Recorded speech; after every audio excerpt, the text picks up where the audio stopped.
Back in the shop here.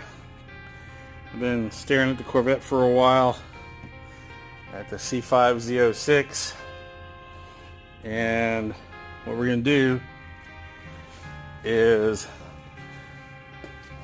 start a playlist on my channel to go over each and every little issue that I found and address them one at a time until we can get this thing running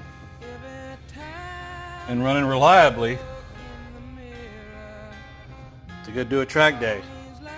There's enough parts on this car to truly make it badass.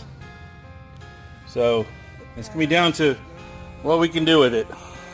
Follow along, subscribe, and hit the notification bell. We're about to get this project started.